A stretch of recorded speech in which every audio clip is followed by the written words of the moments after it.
सोचिए, रात की खामोशी को चीरता हुआ टू स्ट्रोक स्कूटर जैसा कर्रक कर्रक की आवाज। लेकिन ये सड़कों पर नहीं चल रहा, ये उड़ रहा है। यही अनोखी घरघराहट रूसी नाम गेरान से मशहूर शहीद ड्रोन की पहचान बन चुकी है। आज की जंग के सबसे बदनाम और नफरत किए जाने वाले हथियारों में से एक। सस्ते, बेहद साधारण, लेकिन इस्तेमाल में काफी चालाक। आज मैं बताऊंगा कि ये कहाँ से आए, कितने के हैं, क्या कर सकते हैं, रूस इन्हें क्यों और कैसे इस्तेमाल करता है, इन्हें कहाँ से लाया गया और कितनी तादाद में बना रहा है।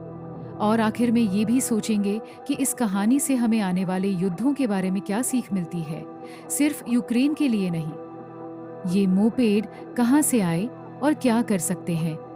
शहीद 136 ईरान में बना हुआ लुटकता गोला बारूद है, यानी ऐसा ड्रोन जो मिशन के बाद वापस नहीं लौटता बल्कि खुद ही मिसाइल बनकर टकरा जाता है। इसका शरीर डेल्टा आकार का है, पीछे धकेलने वाली प्रोपेलर और आगे विस्फोटक वारहेड। 131 मॉडल छोटे 101 का बड़ा भाई का वजन करीब 200 किलो है और इसमें 50 किलो का वारहेड होता है। ईरानी दस्तावेजों में कभी दावा किया गया था कि ये 200-500 किलोमीटर तक उड़ सकता है और रफ्तार करीब 28 किलोमीटर तक उड़ सकता है और रफ्तार करीब 18.5 किमी/घंटा। ये आदर्श परिस्थितियों की बातें हैं, लेकिन दर्शन साफ है। दूर तक, सस्ते में, धीरे धीरे। नेविगेशन सीधा है। GNSS, GPS ग्लोनस और इनर्शियल सिस्टम लो फ्लाइट, पहले से प्रोग्राम किया हुआ रास्ता।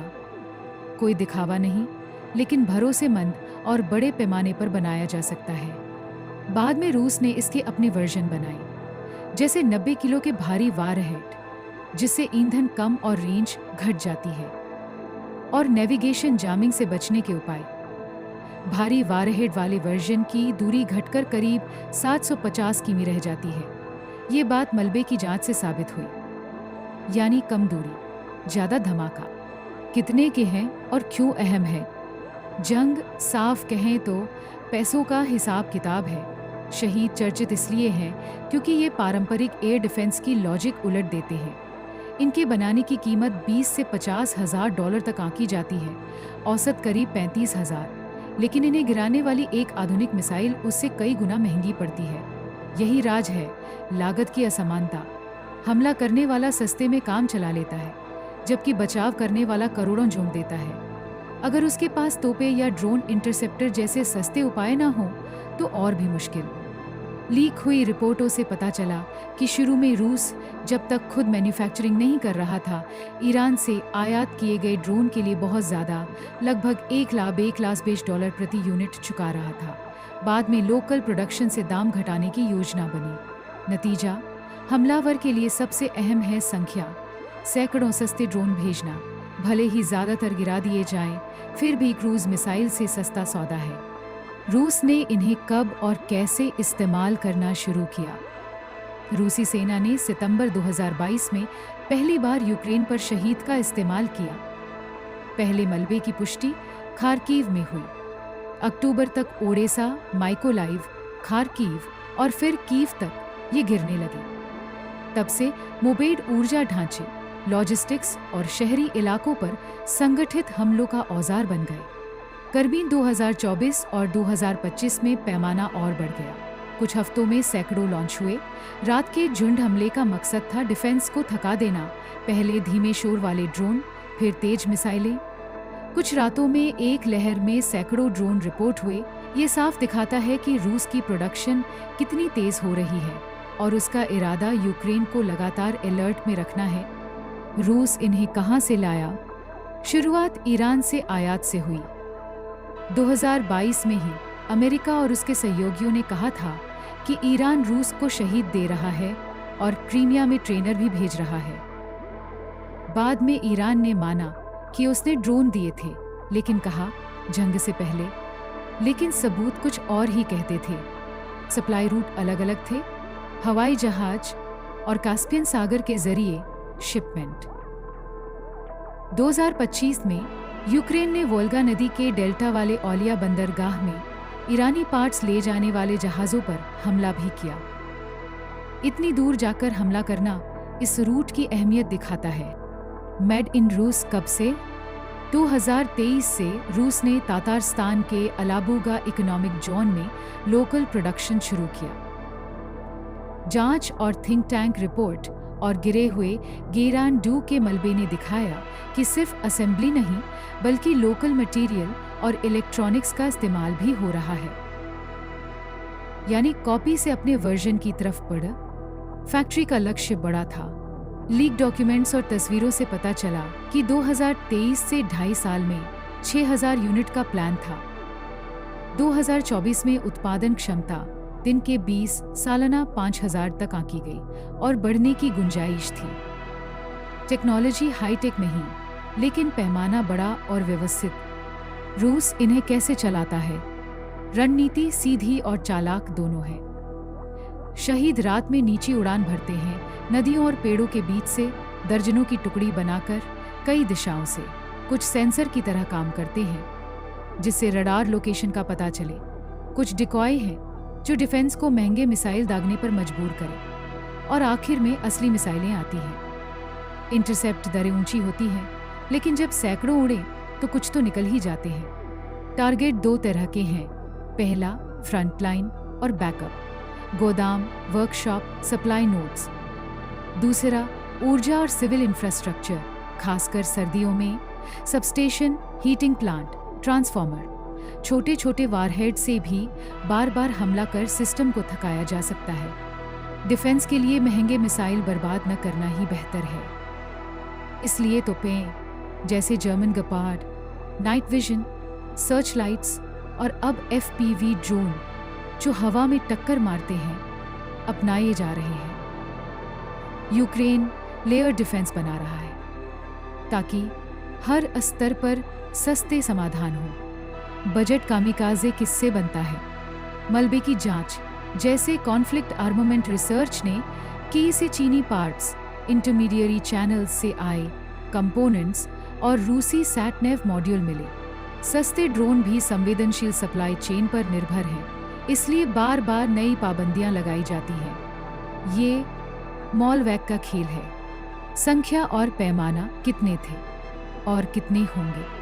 2024 की शरत तक यूक्रेन कह रहा था कि रूस पहले ही 8000 से ज़्यादा ड्रोन चला चुका है। यानी ये असेंबली लाइन अटैक है। 2025 में और रिकॉर्ड तोड़ हमले हुए। ये अब एक्सीडेंट नहीं बल्कि युद्ध का रूटीन बन चुका है।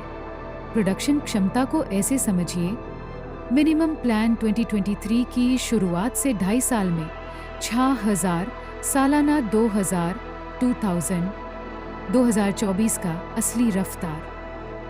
दिन में 20 सालाना 5000 प्लस और विस्तार जारी। 2025 की संभावना 4000 6000 सालाना पक्के तौर पर, और अगर पार्ट्स मिले तो 7000 तक। सप्लाई चेन कहाँ से? कास्पियन सागर और ओलिया बंदरगाह सुरक्षित रूट है, नाटो जहाज़ों से दूर, रूस की तटरेखा पर।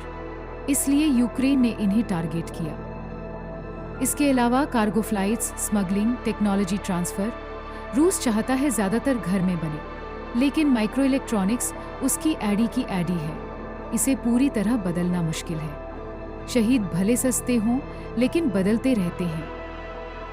रूस बड़े warhead, anti jamming system, recon drone के साथ समन्वय और फोम लकड़ी के डिकॉय का इस्तेमाल भी कर रहा है।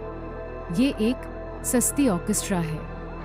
हर हिस्सा अपनी धुन बजाता है और पूरी धुन डिफेंस को थका देती है। रूस ईरान समझौते की शादी। ईरान के लिए ये पैसा और असर है, रूस के लिए मिसाइलों की कमी का इलाज और सस्ता दबाव का औजार। इसलिए डिप्लोमेसी, सैंक्शंस और इंटेलिजेंस हमेशा इसे घेरे रहते हैं। अमेरिका और यूरोप बार बार कंपनियों और नेटवर्क पर पाबंदियां लगाते हैं।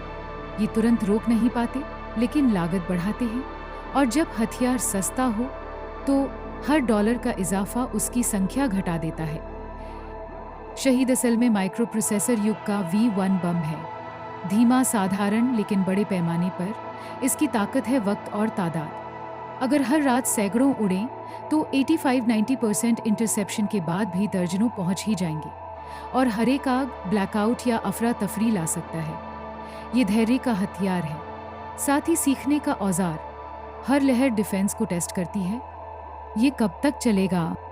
शहीद इस जंग में 3 साल से हैं, 2022 से, और अभी हटने का कोई संकेत नहीं। ये युद्ध की इकोनॉमिक्स में बहुत फिट बैठते हैं। जब तक सप्लाई चेन नहीं टूटती या अल्ट्रा सस्ते डिफेंस इंटरसेप्टर नहीं आते, शहीद रात के आसमान पर बने रहेंगे। आंकड़े हमेशा संख्या के पक्ष में हैं। एक किस्सा, एक यूक्रेनी सैनिक ने कहा था कि वो शहीद को सिर्फ आवाज से नहीं बल्कि कुत्तों की प्रतिक्रिया से भी पहचान लेता है। पहले भौंकते हैं, फिर चुप हो जाते हैं, जैसे समझते हों कि चुप रहना ही बेहतर है। ये सच्चाई है या फ्रंटलाइन की दास्तान, कहना मुश्किल है।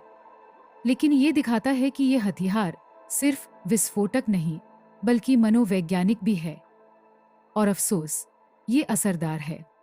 नतीजा 9। शहीद सिखाते हैं कि 21वीं सदी की जंग में हमेशा सबसे महंगी और उन्नत टेक्नोलॉजी नहीं जीतती। कभी कभी जीतता है वो जो सस्ते हथियारों से मैदान भर दे। जंग मैराथन है, स्प्रिंट नहीं। और अगर लॉजिस्टिक समझदारी और एडाप्टेशन जोड़ दी जाए तो साधारण प्लेटफॉर्म भी जानलेवा हो सकता है। जैसा क्लॉजविच ने कहा था, जंग राजनीति की निरंतरता है दूसरे साधनों से। और आज वो साधन $10 लाख का मिसाइल नहीं बल्कि $30,000 का ड्रोन है, लेकिन सैकड़ों की संख्या में। आखिर में एक उल्टी सोच छोड़ता हूँ। जिस दौर में स्मार्टफोन 10 साल पुराने कंप्यूटर से ताकतवर है, सबसे खतरनाक आविष्कार शायद सादगी है। और जब सादगी को हजारों की गिनती में झोंक दिया जाए तो वो रणनीति बन जाती है। ड्रोन मूर्ख नहीं रहता जब झुंड में उड़ता है। आंकड़े बाकी काम कर देते हैं। और अब क्लासिक यूट्यूब अंदाज में सब्सक्राइब कीजिए, क्योंकि मेरा मोपेड ड्रोन फैंस को पहचानना सीख रहा है और मैं नहीं चाहता कि वो आपको एल्गोरिदम समझ ले। लाइक दबाइए, ऊपर या नीचे। मैं कहूँगा कि ये बस टेस्ट था।